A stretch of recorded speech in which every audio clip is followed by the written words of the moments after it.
guys. Welcome to this episode of the Trainer Feed. We What's are up? your hosts. My name is Angel Sanchez. We have Mr. David Bravo. Hello. We have Mr. Jacques Deloger. Hello, everybody. Right on cue. And on today's episode, we'd like to talk a little bit about consistency. So on a previous episode, one of our guests had made mention to consistency and how important it is for clients. A lot of the times we notice that they want a quick fix, and it's not that easy to stay consistent with something. And training is one of them because it's hard, it's effortful, it makes you uncomfortable. The time that you allot towards training can be moved around because of life. And I have a couple of clients in my mind that I'm just thinking about right now. I kind of just like thought straight into their heads, but like a freaking X-Men. I did the was it Professor X, where you're just like, but I see where they are currently. They see where they're going. They are currently. They're going to the store getting the Chipotle. And they're just they're just like, you know what, fuck that. They're just like making that turn. No, but I was just talking to a client, and I'll just share this quick story. I was just talking to a client of mine this week, and this client suffers from not being consistent with his working out, not being consistent with his, or actually he's pretty consistent with the workouts. He's just not very consistent with his nutrition game. And he wanted to explore other options. And I think that one of the things is for him, especially, is just he needs to commit and he needs to just go all in and just follow through. But it really does. And I had this conversation with him. It really does matter what you do, right? Like, even if you have a good coach, even if you have the great people around you, great environment, like, you have to remain consistent, because if you're not consistent, then things will just fall apart. And then you're almost going to be like wasting time. So it almost doesn't matter like how much money you put into certain things, or how much you actually try to work around it. It's like consistency is the biggest factor in seeing results when it comes to, modifying your physiology, whether that's for, building muscle, losing fat, getting a clearer headspace, all those things have to have some sort of consistency as the fundamental part of the equation.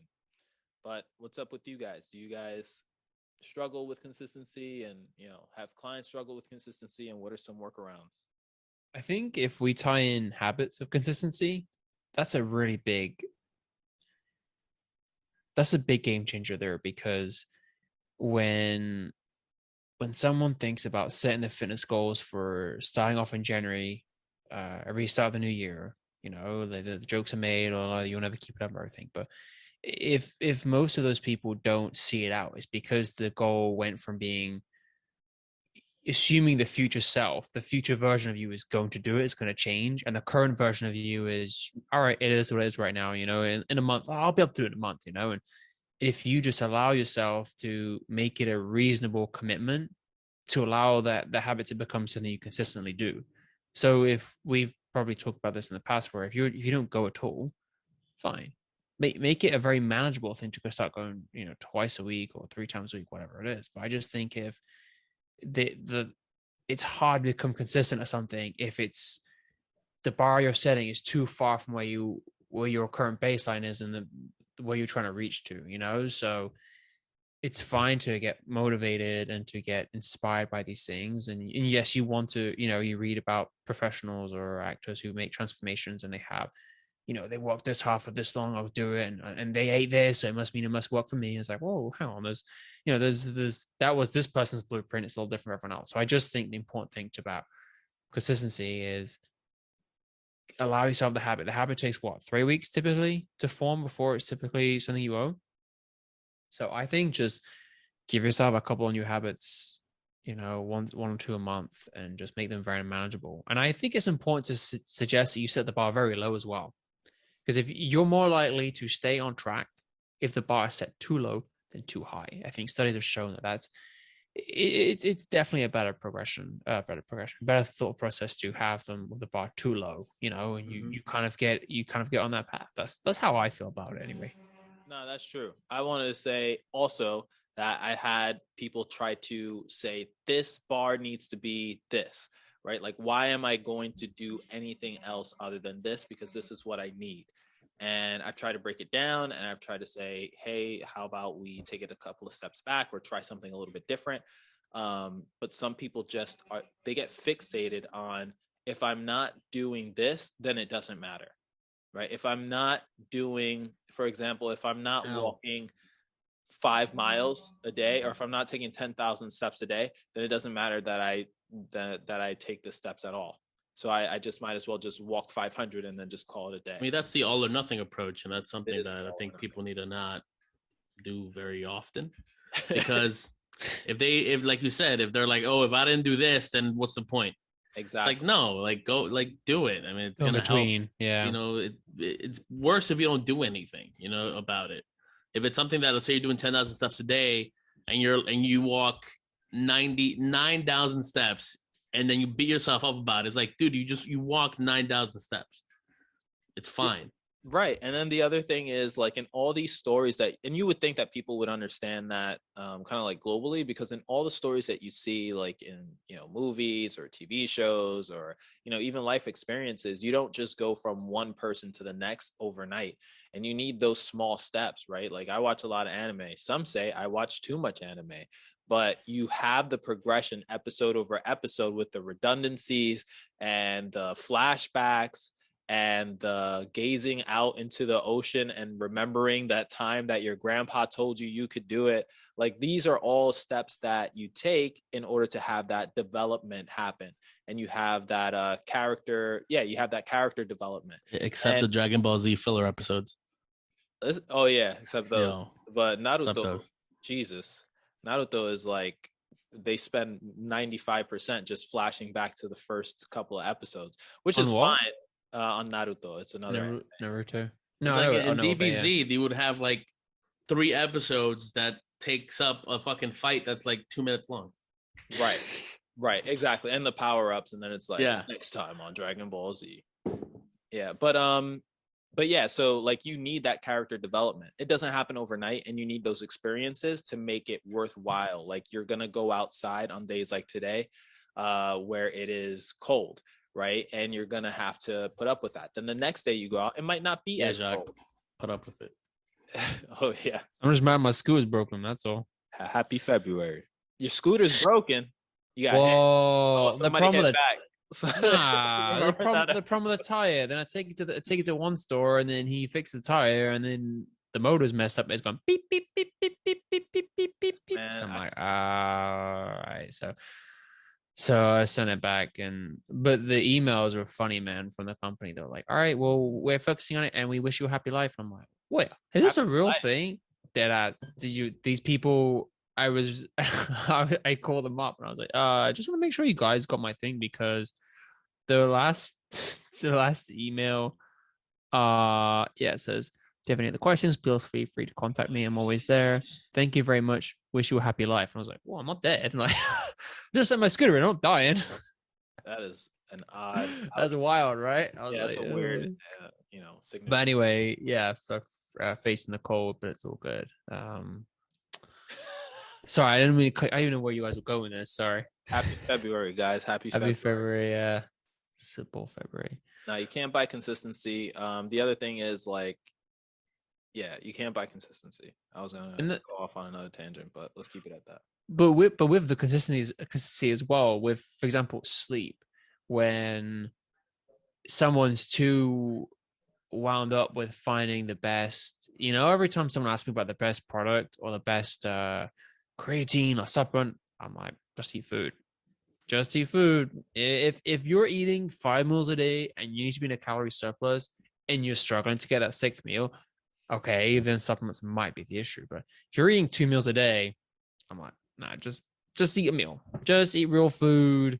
And with sleep as well, it's the same thing. When someone's too walked up and finding, maybe whether it's a caffeine product or to counter the fact you didn't sleep well, the thought process should maybe shift more towards, all right, maybe if you went to sleep 30 to 60 minutes earlier, you'd be less deprived in the morning. I don't know, I'm assuming I don't take any caffeine, right? So I'm not the best person to discuss about this, but I just think sometimes, as opposed to finding something, we have the means at our disposal. We just have to look at things a little differently as well. It's a little bit like, for example, meal prep service. I have nothing against it, but I'm a very shrewd person. So to me, when I see that money, I think I could just make it myself. 100% the food prep is, look, for any other listeners that probably know, my cooking is very minimal. Anything that I eat that's not made by myself always tastes better. Fact.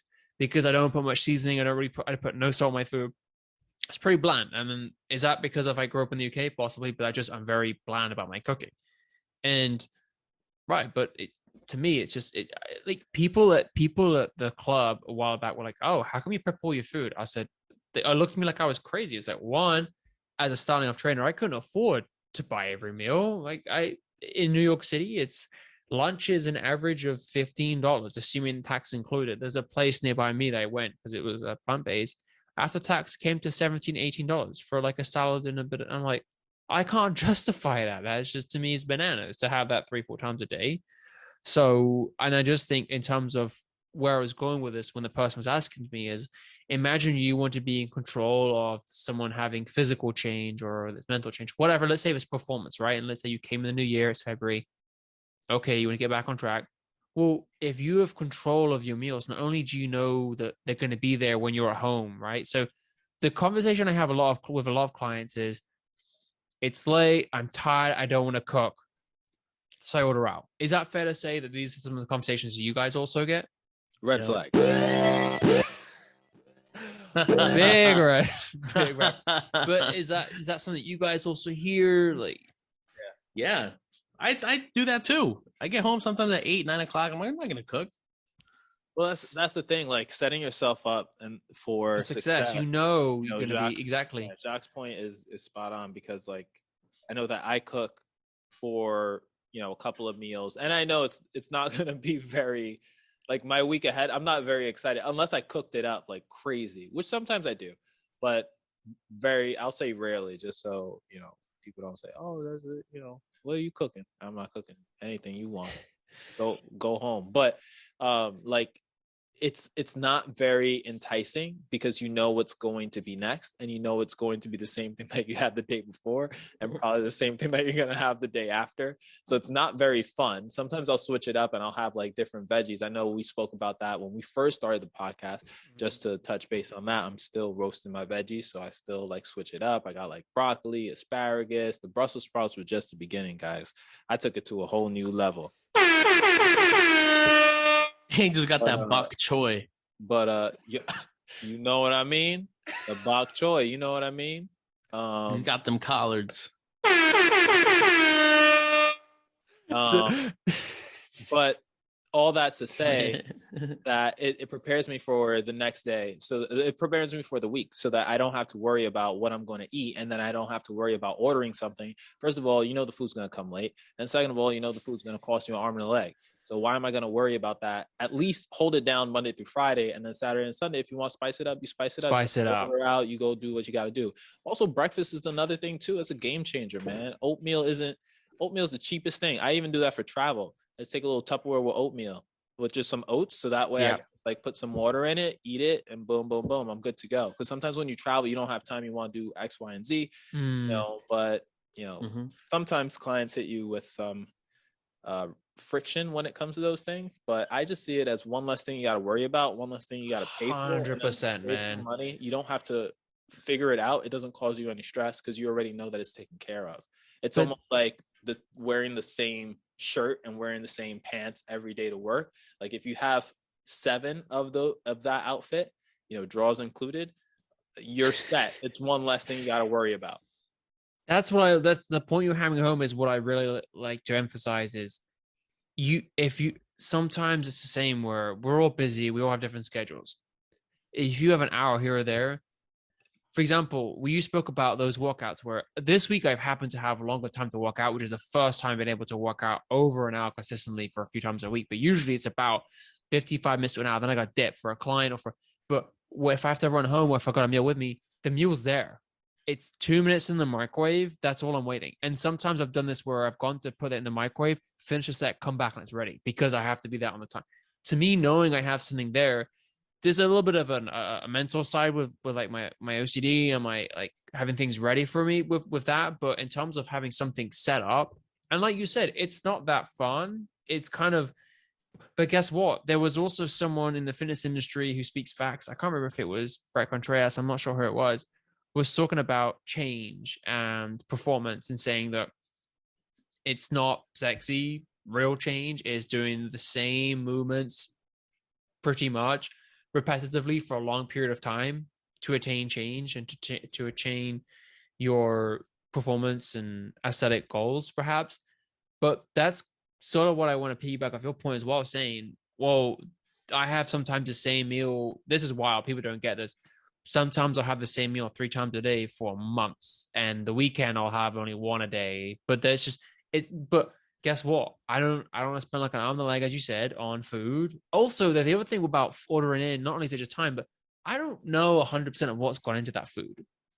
When I've cooked it, I know exactly what's in it. Well, I'd say pretty much, right? If something's pre-packaged, there's maybe that element to it. But if it's as close to its original source as possible, the pasta, this and that, a little bit of vegetables, whatever.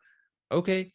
But when I get it from Chipotle or Dig In, for example, there's so much seasoning. And look, I go Dig In once a week. That's like one of my treats. But that's and that wasn't because I was talking to the guy the other day about like giving like Alfie the chicken. He's oh yeah, there's a lot of seasoning that goes on here, and it tastes good, and that's why it tastes better. I look forward to that once a week. But I can't have that every day or every several times a day because it's too much and it's too in terms of financially. And I just can't depend on that time to get it. Without me going for a rant, I just think that. But the other thing as well, in this country, this is not digging the US because I'm a US citizen. Oh nah. Eating out was way more popular than it is in UK, in my opinion. Like people eat out way more here than they do in the UK. And I don't know if that's a New York thing, but that's something that I just because we balling. But that's like I'll never forget. There was I'll say this in a wrap up, but like there's a Scottish comedian. He spoke about doing his tour in the US. This is years and years ago, and he was like, "Eat at home." He's like, "Just eat. Like it's not that hard to eat at home." So it's not. It's just yeah. I don't want to rant on, but are you still eating moldy bread? Well, what I do is I take the mold off the bread, throw out the window. I take the mold off the bread. Well, we had moldy bread. Alex said, "Oh no, moldy bread." I was like, "Take the mold off. I'll have it." And guess what? I'm fine. No, you're not fine. Remember that stomach thing you had? You gotta be careful with that stuff, man. That's not good. Oh, the moldy fruit. That's what Data was referring to. Whatever moldy yeah, that puts you out for a couple of weeks, and then you're out, and then it's not good. I'm sure it's not good for COVID, bro. Harmful, but like that shit is. And I'm sure maybe it was. Maybe at some point in your life it was fine. Possibly. Now you're getting older. Your body is changing, and you gotta respect that. You can't just eat mold. And then you guys make it seem like I put a spoonful of mold and put milk with it. And we don't know. Mold and milk. Mold and milk, you were hurt. You were not doing too good. That was something. Anybody else, I would say the same thing. That 2 years ago was when I had truffle pizza, and that like screwed me up. But yeah, I don't ramble like I usually do. All right, consistency is key. You can't buy it. Yep. If you can make attainable goals, small little attainable goals, keep them going. True that, and you should be good. That's it. All right, habit takes 3 weeks to form. For you to own it. There we go. We'll catch you guys in the next one. Bye, guys. Deuces.